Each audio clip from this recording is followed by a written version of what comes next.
All right, runners, we're going to talk about preventing injury, getting the most out of your training in 2022.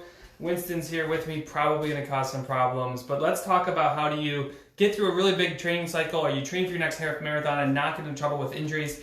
My name's Steve Gonzer, physical therapist, so I do this a lot with my runners, obviously, because I see a lot of injured runners and they're really frustrated because it affects their training. But I think we need to look at the life cycle of a training plan, so I always like to just kind of draw a start point and an end point. Now, when we think about injury prevention, the time to start with everything is right now. So with the RunSmart app, we do a lot of strength training, we do a lot of prep with our runners before they start their training plans, because before this phase here, this is really important to make sure you're building your strength reserves, you're getting everything you need to enter your training plan and feel your best.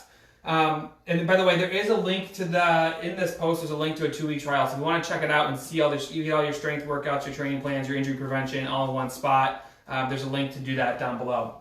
But let's focus on, okay, you start your training plan, and it doesn't matter if it's a half marathon, full marathon, 5K, 10K, whatever. From start to end, I think it's really important that runners know that something's going to go wrong. You're going to get in trouble at some point. There's going to be something that creeps up, but it's really important to know that most running injuries are very slow and subtle. What does that mean? It means that they're degenerative. They give you time. They give you time to get ready for them. Winnie, come on. They get you time to get ready for them, and they don't just creep in and just like, you're not just running and typically having like a sharp pain. You usually know something's wrong. So I want to talk about that cycle as things start to come in. So let's say traditionally this first 4 to 6 weeks of a training plan is where a lot of runners get in trouble because they're building their mileage up, they're getting really excited because their plan started, they overreach, they're running too fast too often. So let's talk about that first 4 to 6 weeks. I think it's always important to know that there's signs. I'm just going to do a big S here. There's signs and symptoms that runners can notify early that something's going wrong. And traditionally what will happen is these signs and symptoms will last for a little bit, and then they'll start to creep up, they'll get worse, and then your training plan has to go back to zero because you've let this thing just kind of edge its way into your running and cause a lot of problems. So what are their signs and symptoms? If you want to prevent injury, if you want to make sure that you can get through your training plan feeling your best, you need to recognize that generally something will start off with like a little ache, it'll be a little sore, but here's the trick. It will let you run on it. Most running injuries will let you run on it until you can't. And that's why I say a lot of runners will actually run themselves out of running, because it's not that bad until it is.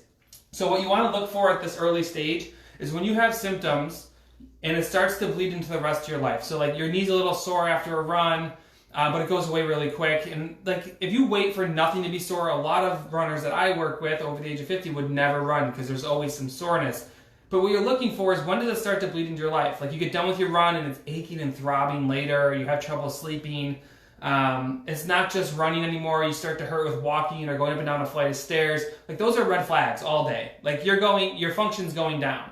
So what used to just hurt just running starts to affect your daily life, and that is the first sign that you're going in the wrong direction. And I think it's really important that everyone watching hears this, or your running friends hear this, so go ahead and share this, that is the point where, like, if you don't do something really quick, the wheels are going to fall off, and you're going to either be forcing the rest of your training plan to happen, which doesn't really do well in the long run, pun intended, and you're just going to end up making things worse and maybe even having some lasting results or injury from that down the road. So recognize it early, and the trick to this is being really cautious in the first 4 to 6 weeks when you're getting your mileage up. And that's why it's so important to make sure you're building your strength, you're fixing the imbalances, your flexibility is improving before your training plan. And if you want help doing that, check out the RunSmart app, 2-week trial down in the link in the post, and you'll get everything you need all inside the app, from strength training to training plans to workouts to run form training. It's all in there for you to make 2022 your best year of running yet. Hope this helps. And if I at least help one runner realize, like, oh, I'm going in the wrong direction, I saved one training plan from a disaster. So try this out. Let me know if you have any questions, and we'll talk to you guys soon. Bye.